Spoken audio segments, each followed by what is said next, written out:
There are many ships in this game, but none of them can be good at everything. Except the Polaris. And in this video, we are not just going to review it, we're actually going to dive deep into the rabbit hole of hidden features, which I'm sure nobody has talked about before. So let's get started. Now, the RSI Polaris is the first officially released light capital warship, and the emphasis on the word light is absolute key here. It is essentially a really beefy gunship with some capital components on it, like the shield, the cooling system, the power plant. Those are definitely capital, as well as the size 10 torpedo loadout. The front-mounted heavy turret has bespoke dual size 6 guns, which can be considered borderline capital, both in size and damage output, and this is where the strange part begins. The rest of the turrets are all gunship sized. And what's even more interesting is the size 3 quantum drive. This is why the ship falls into the light category, because normally those QT drives are reserved for transports, exploration ships and dedicated gunships. And with this quantum drive, the Polaris keeps the travel cost down to a minimum. There are dozens of different drives to choose from, and this gives us the flexibility that the other capital vessels don't really have right now. For example, the 890 Jump is stuck to its default size 4 quantum drive, as there aren't any other options currently. And since we are talking about efficiency, just how good do you think this ship can handle itself in combat with the least amount of crew on board? Well, my personal preference is running it with a group of up to 3 people. One for the pilot seat and missiles, and the other 2 are gonna be running the top turrets. And this is just for running day-to-day combat missions and even some random PvP situations. With just 3 people, we've got 8 size 4 guns, as well as 16 size 3 missiles, and our point defense system, consisting of 7 size 1 automatic repeaters, is gonna be more than enough to give a Hammerhead a run for its money, and with 2 times less people needed.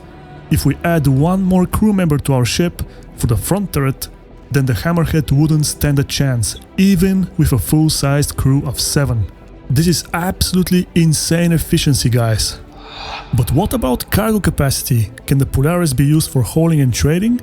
The short answer is yes, and the competition is not even remotely serious right now, because neither the Drake Caterpillar nor the Crusader Hercules series can beat the combined cargo capacity of roughly 1000 SEU, which the Polaris is packing between its cargo deck and the topside hangar. And even the Hull C isn't really able to compete for one simple reason: it cannot land planetside to deliver any cargo, and this makes the Polaris the sole current biggest cargo hauler in the game right now. Oh yeah! And now it's time for me to let you in on a little secret. The Polaris is actually the ideal ship for stealing other people's cargo. You just have to make sure that your hidden size 2 tractor beam has direct line of sight to your target. The special thing about it is that the armistice zones do not affect its work. Unlike the other tractor beams, which are automatically blocked from working outside of hangars and landing pads, this one here cannot be stopped from tractoring anything that you set your eyes on. So basically, you can safely park yourself right next to someone occupying those landing pads over here and effectively steal all their cargo and commodities, and even small ships and vehicles if they don't have their shields on at the moment. So yeah, this is absolutely crazy, guys.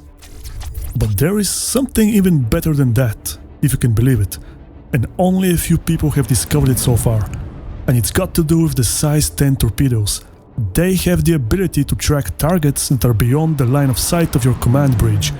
Those torpedoes can be locked in at their minimum range, and they can be relentless, as you can see in this video, where they just made a 180 degrees U-turn, hell-bent on getting to their target and destroying everything.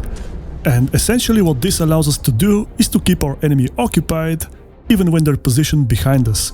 The torpedo's turning curve is wide, so there isn't really a chance for us to crash into them as they make their way to the target.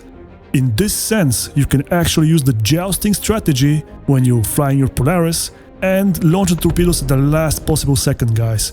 Do not launch them at the maximum range, as this is gonna give them plenty of time to get destroyed, So use this tactic right here and let me know in the comments how it went. And that's all I've got for you for today, so thanks so much for watching guys, and I'm gonna see you in the next one.